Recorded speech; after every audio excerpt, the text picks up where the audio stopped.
Hello বন্ধুরা, তো দেখেন আমারই একটা বন্ধু পায়রা পোষার জন্য ঘর বানাচ্ছে। তো আগে একটা ঘর বানিয়েছে যেখানে পায়রাকে ইঁদুরে কামড়েছে, তারপরে ঘরের মধ্যে সাপ ঢুকে গেছে, তারপরে রাগ করে এখন ঘর বানিয়েছে একটা ভালো ঘর। দেখেন ঘরটা খুবই সুন্দর হবে, পুরো দিমাগ লাগিয়ে বানাচ্ছে।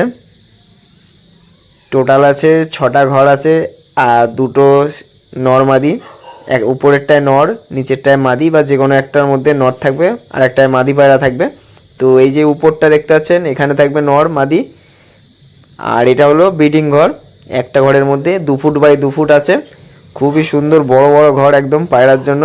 6টা ঘর আছে, 6 জোড়া থাকতে পারবে, মানে একদম দিমাগ লাগিয়ে বানানো হচ্ছে ঘরটা। তো পুরো কমপ্লিট হয়ে গেলে আপনাদের দেখাবো। আর এটা বানাতে প্রায় কত টাকা খরচা হয়েছে অনেকে জানতে চাচ্ছে। তো একটা পায়রা আমি, এই যে এরই পায়রা বন্ধুটার, 3 দিন আগে মানে একটা ঝড় হয়েছিল, সেদিন পায়রাটা বেরিয়ে গেছিলো। তো রাতের বেলা বোমাই ছিল নাবিনিয়ার, আর সেখান থেকে ঝড় থেকে বেরিয়ে গেছে, ভেবেছে ঝড়ে মরে গেছে পায়রাটা, কিন্তু পায়রাটা এখনই এসছে, এই যে উপরে আছে, মানে হঠাৎ করে ঢুকেছে। আর লেজ ফেজ খারাপ হয়ে গেছে, পায়রাটা কারো বাড়িতে বসেনি, মানে ধরা দেয়নি। এর বাবা হলো আমার বাড়িতে আছে, তো এর বাবা না, এর দাদু হবে, মানে আমার বাড়ির নরের ছেলের ছেলে এটা। তো ওই পায়রাটা ভালো ওড়ে, একদিন উড়িয়েছিলাম, ভিডিও করেছিলাম, 3-4 ঘন্টা মতো উড়ছিল। তো আমার কাছে পায়রা ছিল না, এই যে পায়রাটা নামলো, এই দেখেন লেজের অবস্থা দেখেন, পুরো ফেটে ফুটে নষ্ট হয়ে গেছে, পায়রাটাও অবস্থা খারাপ হয়ে গেছে। হঠাৎ করে ঢুকলো, ভেবেছে আর পায়রা ফিরবে না, কারণ যা ঝড় হয়েছে, 3 দিনই টানা ঝড় হয়েছে সকাল বিকেল। আর পায়রাটা আজকে এলো, ভেবেছিল আর ফিরবে না। একটাই পায়রা ছিল ওড়ানোর, আর দুটো আছে এই যে ডিম বাচ্চা, ওগুলো ডানা কাটা, একজনের কাছ থেকে পায়রা কিনেছিল। তো 3টে পায়রারই অসুখ ছিল, ঘাট মানে অসুখ, ঠান্ডা লাগা ছিল, 3টেরই ঠান্ডা লাগা ছিল। একটা আবার পায়ে গাঁট হয়ে গেছে, বলছিল গাঁট ঠিক হয়ে যাবে, আরও গাঁটটা বড় হয়ে গেছে। তো ওর জন্য ওকে বলি সবসময় বাচ্চা পায়রা কিনতে, তো আমিও দেবো ওখানে ওকে পায়রা। তো এ দেখেন, আগে ঘরটা হোক তারপরে দেবো। এই যে পায়রাটা আমি ধরে আপনাদের দেখাবো। আর ওই ঘরটা বানাতে কত টাকা খরচা হয়েছে, ওটা প্রায় 10,000 টাকার মতো খরচা হয়ে গেছে, আরও হয়তো 500-600 টাকা খরচা হবে। 10,000 টাকার একটু কম হয়েছে ওরকম একটা ঘর। তো আমি পায়রাটা নামুক, তারপর আপনাদের এই পায়রাটাকে ধরে দেখাবো। চোখে একদম প্রচুর কালো দানা, কারণ এদের চোখ কালো দানা হয়। আমার যে কালো পায়রাগুলো আছে ওই লাইনেরই এটা পায়রা, এর মা কালো দানা, যার কারণে এর চোখে আরও বেশি কালো দানা চলে এসছে। তো দেখেন এই যে নামাচ্ছে, দেখেন টালির উপর উঠে গেছে, ভেঙে চুরে ঢুকে যাবে।